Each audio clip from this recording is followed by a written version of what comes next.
Stepping Out of the Shadow, Samantha's Journey of Self-Discovery. My name is Samantha, though everyone fondly calls me Sam.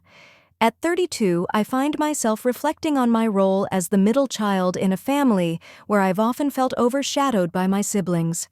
My older sister Melanie epitomizes what success looks like according to our mother Cynthia.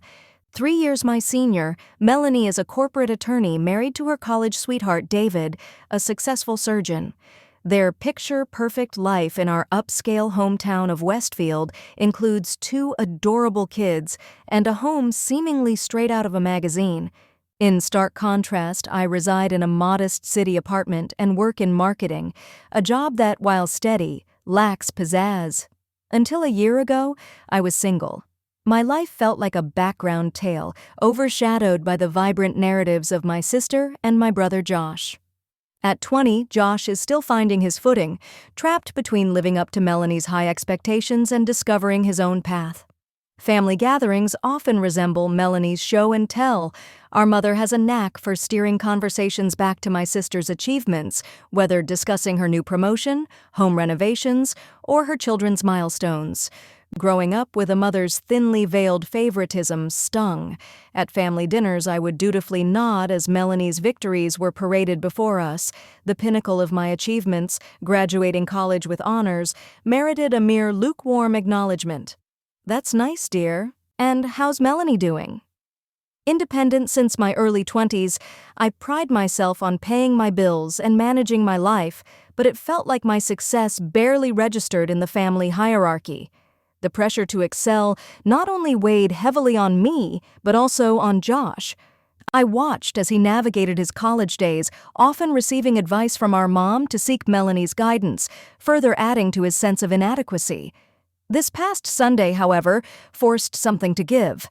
At one of our infamous family dinners, the atmosphere buzzed with anticipation for Melanie's latest revelation, a potential promotion at her law firm. Our mom's excitement was palpable. As I attempted to enjoy my food, I sensed Josh's boredom as he toyed with his fork. That's when Mom turned to me and, as an afterthought, asked if there were any updates in my life, adding with a smirk that my news couldn't possibly compare to Melanie's. A rush of emotion seized me. I felt cornered. In that moment, I snapped. "Melanie really is the family's favorite project, isn't she?" The silence that filled the room was deafening. Even Melanie raised her eyebrow, relishing the attention. Our mother, a master at dismissiveness, simply replied, "Well, Melanie gives us plenty to brag about." Her words struck deeper than expected. I nodded, holding back tears, and let the conversation swirl back to Melanie. After that dinner, I returned to my apartment with a renewed sense of resolve. No longer did I want to be the overlooked middle child. I yearned for control over my own narrative, to stop being a mere background character in my sister's saga. That's when I thought of Emily, my girlfriend who had entered my life about a year ago. I was hesitant to introduce her to my family, unsure of how she would fit into this Melanie-centric world. Emily was warm, creative, and effortlessly charming, the antithesis of what my family revered. She led a non-profit dedicated to community development, illuminating every room she entered. As I shared my family dynamics with Emily, she listened intently and flashed that mischievous smile I adored. "Let's give them something to talk about," she said confidently. With Emily by my side, I felt emboldened, ready to disrupt the family dynamic. I casually informed Mom I'd be bringing someone special to the next gathering. Her lukewarm response indicated she didn't expect much. Melanie's teasing remarks cut sharp, mocking my lack of a date until I reminded myself I had a card to play. Emily wasn't just my girlfriend, she was someone capable of shaking things up. As dinner approached, anticipation pulsed through me. Arriving at the restaurant, I felt the atmosphere shift when Emily walked in. Dressed elegantly, she radiated confidence. The family, seated at a long table, momentarily halted their chatter. Melanie's surprise was palpable, while Mom's expression was carefully rehearsed. As I introduced Emily, her warmth softened the air around us. When Emily explained her nonprofit work, I saw David, my brother-in-law, engage with genuine interest. However, Melanie swiftly interjected, her passive aggression evident. It's hard to take charity work seriously when it can seem so performative, she quipped. But Emily expertly shifted the conversation, emphasizing the value of partnerships in creating meaningful change. The atmosphere took an exhilarating turn when someone suggested the grand piano tucked in the corner of the dining room. Emily hesitated, but upon encouragement, she walked over and began to play. The room erupted in applause, but Melanie wore an expression as sour as a lemon.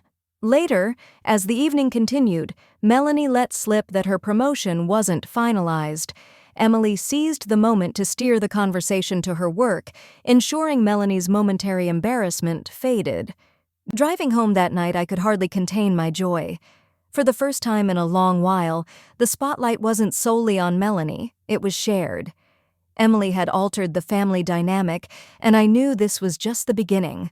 In the days that followed, whispers of competitive feelings emerged, especially when Melanie organized a charity gala in a bid to reclaim her dominance.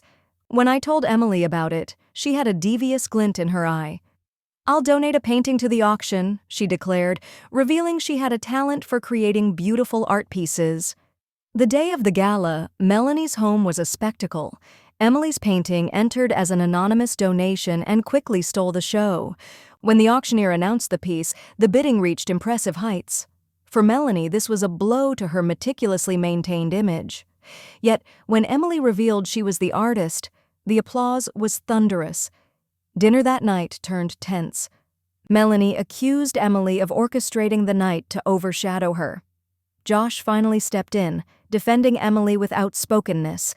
Mom echoed his sentiment, emphasizing the importance of celebrating everyone. Melanie, unable to handle the dissent, stormed off, leaving us to linger in a peculiar sense of victory. In the months that followed, Melanie's attempts to weave her narrative only deepened the rift within the family. While some relatives sided with her, others understood the significance of celebrating diverse experiences. In a surprising twist, Melanie announced a lavish vow renewal ceremony conveniently timed with one of Emily's performances. Yet, despite her efforts, the family began to recognize Melanie's behavior for what it was, a desperate bid for attention. Mom declared she would attend Emily's recital without hesitation, finally putting her foot down. The night of the recital, I reveled in the atmosphere, where Emily's music captivated everyone. When Melanie confronted me about the weekend, she exploded, but I didn't need to defend Emily. Instead, I embraced the clarity I found in stepping out of her shadow. Our family continued to evolve, gathering in smaller, more intimate settings where joy replaced competition. Finally feeling free, I resolved to no longer chase my sister's approval. I cherished my connection with Emily and Josh, my own light shining brighter than I ever imagined. This was only the beginning of a journey toward a newfound narrative, one woven from authenticity, warmth, and confidence.